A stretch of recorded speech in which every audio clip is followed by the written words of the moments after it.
Well, it happened. The Ogden hot pots have officially been shut down, and by officially, I mean that they technically were shut down 2 decades ago, but now the cops are really mad, and so they're actually going to start enforcing it. So we're going to talk about the Ogden hot pots today, and if you're moving to Ogden, Utah, realize you really shouldn't go there, and I'll talk about a couple of reasons why. Other than that, if you're moving to Utah, I'd love to help you buy or sell a house. If you want to have updates on the Utah real estate, I'd love to send you my newsletter once a month. Contact me or don't, but let's talk about some hot pots. First things first, what are the Ogden hot pots? Basically, there's some hot springs that are located right at the mouth of the Ogden Canyon, right as you're heading to like Huntsville area and stuff like that on 12th Street. Basically, you have to go across a river, and there's some hot pots there. Cool beans, Nino Cabito, super nice place to go. Free. Everybody advertises it as kind of a cool hit place, and they treat it like it's a big old adventure going and seeing them. The problem with the Ogden hot pots is that there's homeless people in Ogden, and there's also just weird people in general. And so, like, my wife went down there to go and try to go to the hot pots. Cop pulled her over and said, "Hey, look, you really shouldn't go there. One, because it's on private property, and two, because there's 10 homeless dudes banging down there." And she laughed and was like, "Oh, no way." And he's like, "I can go show you the 10 dudes banging down there right now." And she said, "Well, maybe not. Maybe it's better to just go bathe in some of my toilet water at home." So, Ogden hot pots, hot springs at the mouth of Ogden Canyon on 12th Street. They're super gross because there's a lot of weird people to go there. So you're moving to Utah, and you were like, "Oh man, those Ogden hot pots sound really cool." The thing about them is that they're getting really shut down right now, or the police are actually starting to get more involved.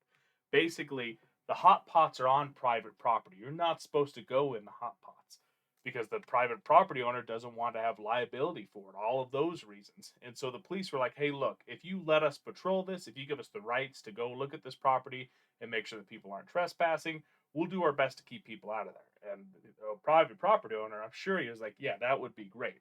Why would that be great? Because in the last year, they've had over 60 calls to the Ogden hot pots. Let me see if I can't find it.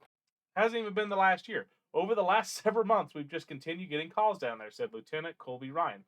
Since January 1st, 2023, the sheriffs have responded to 57 calls in the area, which is just a lot of phone calls. And they actually had to shut it down for a little bit because they got called for two people who were trying to go down to the hot pots and got injured, and so they had to go and escort them out or help them out or airlift them out or whatever. They didn't airlift them, but something like that. And then on top of that, two guys just passed out at the hot pots. And so, as you can understand, there's a lot of drugs going on there. It's just a super nasty, dirty place, and it's on private property as well. And so that's why they're putting in all this effort to shut down the hot pots. And lastly, they're putting no trespassing signs and the no parking signs on the part of the roads where you'd be able to go and access the hot pots. So you're sitting there and you're like, "Ah, man, I was going to move to Ogden, Utah, so I go to those free hot pots." I don't know exactly who's saying that, but let's say somebody did say that. You can still move to Ogden, Utah, and there's still some pretty good hot springs that are within a couple hours of Ogden. One is Crystal Hot Springs, which is up in Deweyville or Honeyville, Utah, which is a little north of Brigham City. They just remodeled it a few years ago. It's actually a really nice, cool, hip place. It's not, it's more formal of a hot springs, and so it's less going there and having that rough rock kind of feel, but still hot springs not nonetheless, and really family friendly there in general. Your next option is to go all the way up to Idaho. This is our favorite spot. You can go to Lava Hot Springs, and they actually got a really, really, really nice setup there as well.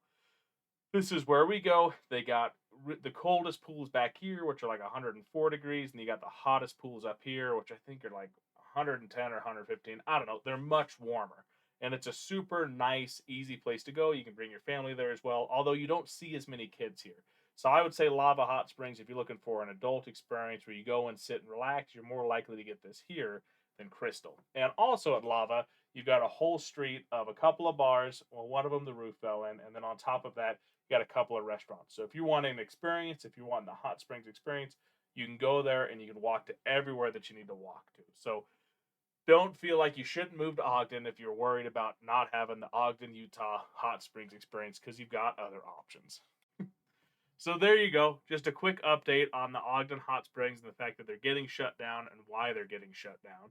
If you have any questions on it, I comment them down below. You comment down below your experience at the hot springs. I never actually went there. I wanted to go there, but I really heard that they were super disgusting, and so I just went to Lava Hot Springs instead. But comment down below. Maybe you had some good experiences. Other than that, if you're looking to buy or sell a house, I'd love to talk to you. Love to send you my monthly newsletter, and hope you're having a great day. Bye bye now.